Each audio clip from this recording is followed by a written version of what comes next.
Good day everyone, my name is Julian Bautista, student of Mati Doctors College, and I'm about to perform a return demonstration of tracheostomy care.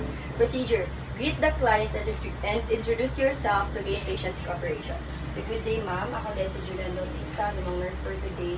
Nag-perform din itong tracheostomy care ma'am para ma-maintain ang imuhang airway potency o imuhang pag-breathing. Perform proper hygiene to reduce spread of microorganisms.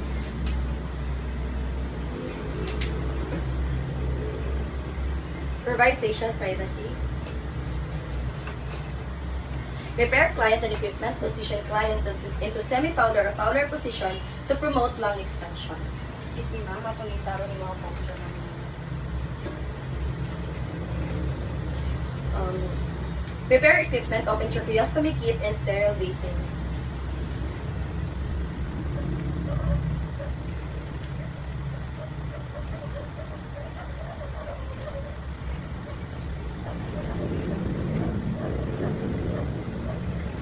Naadali guys, naka-plaster ako tracheostomy kit o itong duha ka sterile basin. So pour the soaking solution and stir normal saline into separate containers. Muna siya atong saline i-pour na to sa atong first container. Og next atong hydrogen peroxide mix gamay og saline. Open other sterile supplies including sterile applicator, suction kit, and tracheostomy dressing, ensuring that all items remain sterile throughout the entire procedure.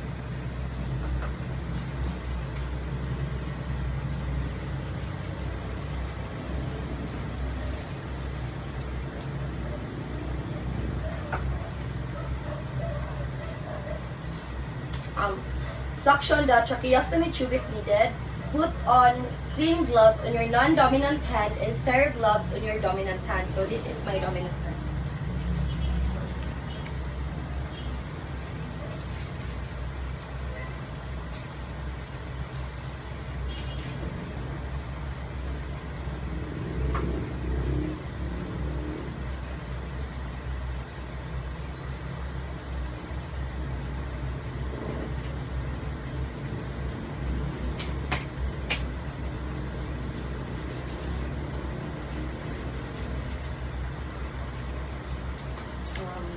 Suction the full length,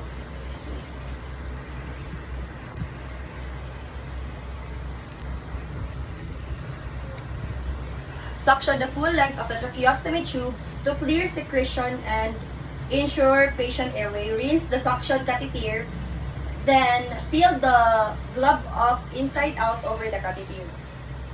Unlock and gently remove the inner cannula.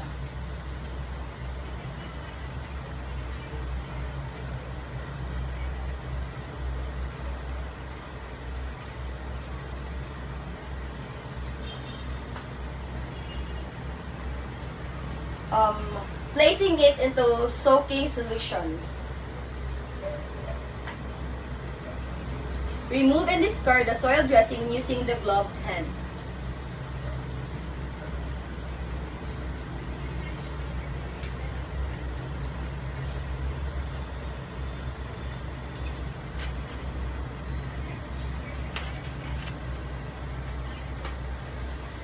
Put on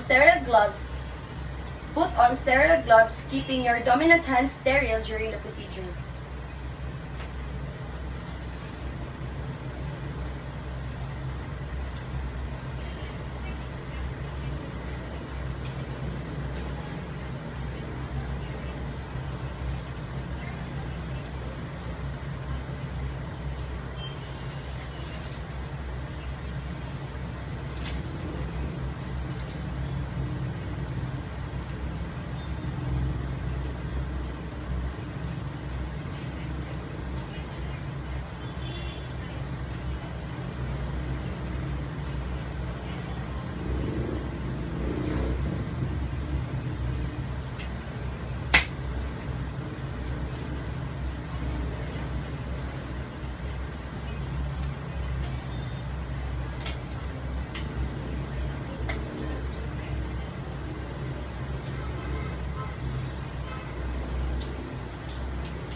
clean the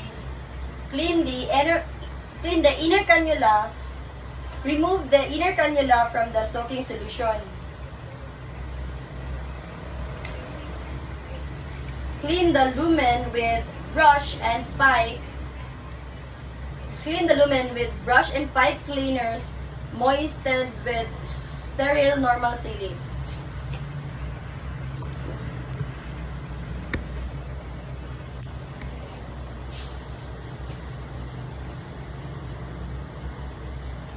Ano siya nga itong brush na rin?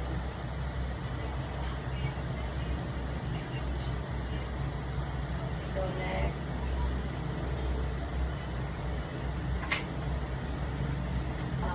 after rinsing, tap the cannula against the side edge of the sterile saline container and drying only the inside, not the outside.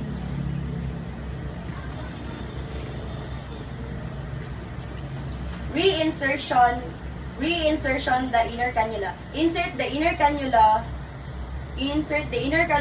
aligning it with its curvative. Lock in place to secure the flange of the inner cannula to the outer cannula.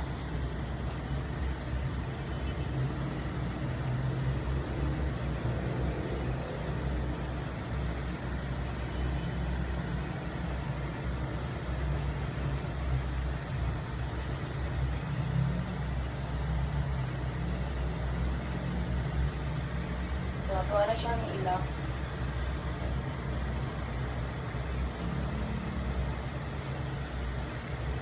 So, clean the insertion site and tube flange. Clean the insertion site with sterile saline using single-use applicators and gauze with your own dominant hand, and then discard after each use.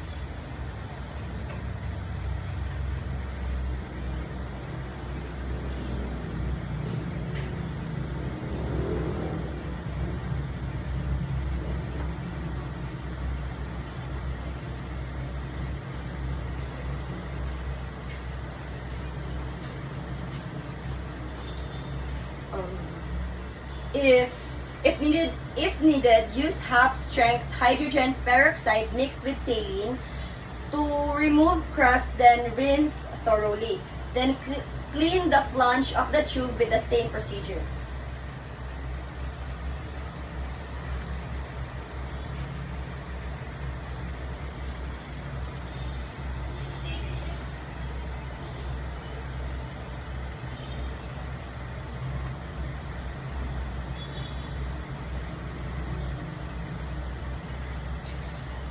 Dry the skin and tube flanges with dry gauze squares. Kanina ako ang apply ang dry gauze squares kauban sa pag-clean ako gamit ang tube. Then, apply a sterile dressing.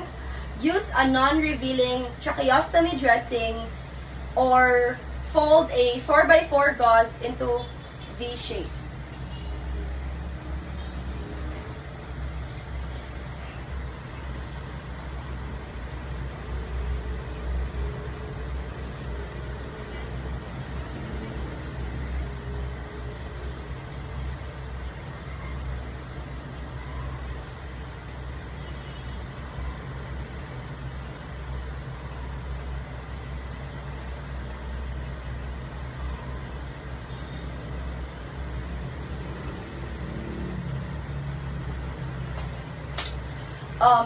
Place the dressing under the flange of the tracheostomy tube while ensuring it is supported. Next is change the tracheostomy ties. Change the ties as needed to keep skin clean and dry. Use twill tape or Velcro ties. So we will be using Velcro ties because it is preferred for comfort and less abrasion. Ano siya nga to ang Velcro ties is?